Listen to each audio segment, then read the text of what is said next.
Good evening. It's 9 p.m. here in South Korea. Thank you for joining us on Arirang News. We start with the upcoming 7-day trip to the U.S. by South Korean President Yoon Suk Yeol. The itinerary for his state visit, marking the two countries' 70-year-old alliance, is taking shape. And among key events, the Yoon-Biden summit, business meetings, and Yoon's speech at Congress are drawing much attention.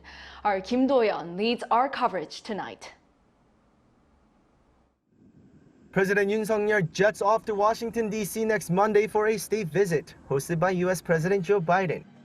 This is the first state visit by a sitting South Korean president in 12 years, and according to the first deputy director of the National Security Office on Thursday, the two presidents are set to meet on multiple occasions.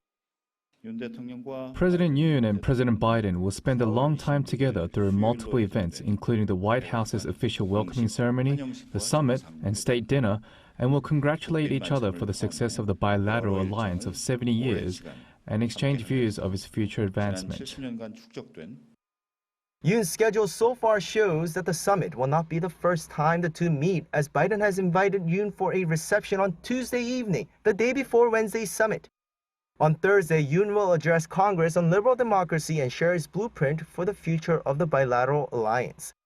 The speech will be followed by lunch at the State Department, hosted by U.S. Vice President Kamala Harris and State Secretary Antony Blinken. A briefing by top U.S. military officials on the global situation is also to take place on that day. Before returning to Seoul, he'll stop by Boston to meet academics at the Massachusetts Institute of Technology while also hosting a panel session at Harvard University's Kennedy School on Economic Freedom and Liberal Democracy. The Deputy Director of the National Security Office says he expects the summit to ramp up the defense readiness of the two countries while further solidifying the extended deterrence. He added that economic security cooperation will strengthen, especially regarding supply chain issues.